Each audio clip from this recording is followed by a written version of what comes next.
Hi everyone, I'm Shaylin here with Reedsy. So today we're going to be talking about how to write character backstory.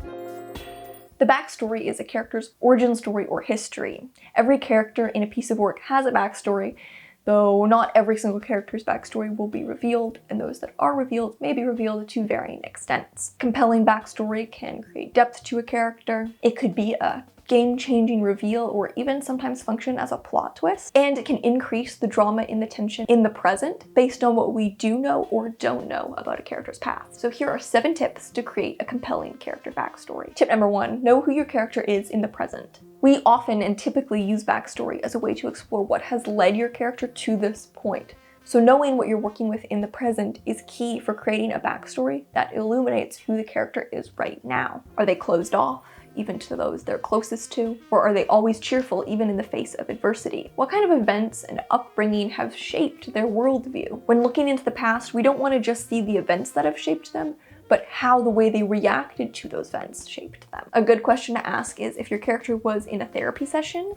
what would they talk about? The more compelling a character you create in the present, the more readers will wonder about their backstory and what has turned them into the person they are today. Tip number 2, consider your character's changes over time. While of course there should be continuity between who your character is now versus who they were in the past, as they are after all the same person, a lot of the most interesting force of tension between present and past is seeing how your character has changed, how they're different from who they were in the past. This change could be dramatic or very subtle. Sometimes this change could be a reflection of a brutal environment they had to adapt to, and they take those adaptations into their normal life today. Or exploring this change could be a way of looking at who they could have been had their life gone down a different path. It can also just be a way of making your character more realistic, as all people change over time. Sometimes a character's change will happen over a long series of events, such as their entire childhood.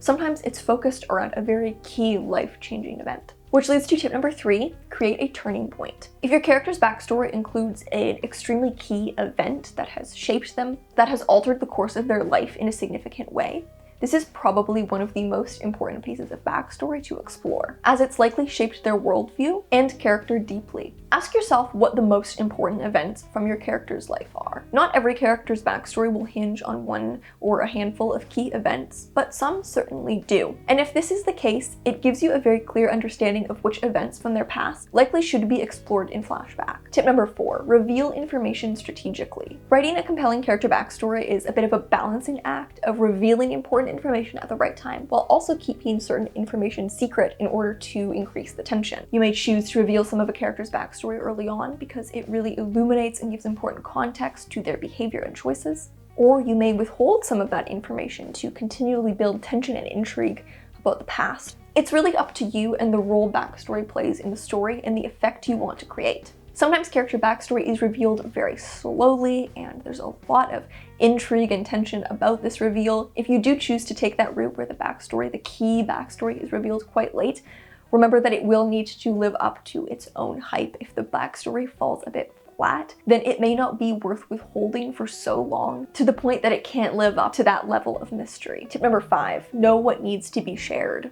You will likely end up knowing a lot more about your character's backstory than you actually share on the page. A very easy trap to fall into is to feel like you need to share everything you know about your character's past.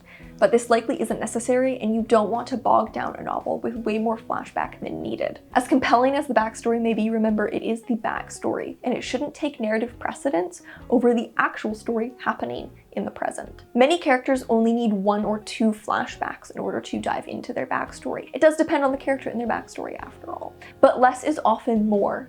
Pick the most important moments, rather than trying to share everything, unless you want to structure your story in some kind of dual timeline. Tip number 6, think about how backstory factors into motive. Backstory can be a really important factor in your character's goals and internal motivations, and it can also make them more sympathetic. The way a character's past affects them can have a really deep impact on their motivations behind their goals and choices. So often as we peel back layers of backstory, we get a deeper insight into what makes a character tick, and why they want what they want, and why they do what they do. And this can even make choices that might have previously seemed unsympathetic feel sympathetic now that we know the reason behind it. And finally, tip number 7, make it plausible. It can be easy to feel like you need to have an extremely tragic or extreme backstory, but this is definitely not always the case. Not every character needs extreme tragedy in their past, and especially if this begins to outshine what's happening in the fictive present, the story can feel lopsided. If your protagonist's suffering is so extreme that it loses plausibility or it feels gratuitous, it can actually start to lose impact and just feel melodramatic. The plausibility depends on your story's world and tone. So think about creating a backstory that complements the emotions in the present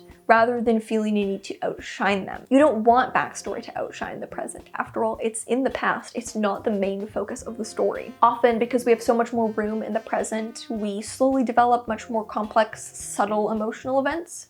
Whereas because the past is often compressed into a few flashbacks, it can be easy to try and just create extremely intense events packed into 1 or 2 scenes. Like we're doing something overly extreme to compensate. But remember that backstory should always be a complement to the present. It should inform the present. And less can be more, both in the amount of backstory that you share and the intensity of the event. If the backstory isn't complementing and building off the present in an intriguing way, then this piece of backstory perhaps doesn't need to be shared. I hope you enjoyed these tips on how to create compelling character backstories. If you want to review any of the information in this video, I'll leave a link to our blog post on the topic in the description. It also goes more into depth on a few examples. Thank you so much for watching. Remember to subscribe and turn on notifications so you don't miss any new videos from us. We've got new writing, editing, and publishing tips every Tuesday and Friday. Until next time, bye!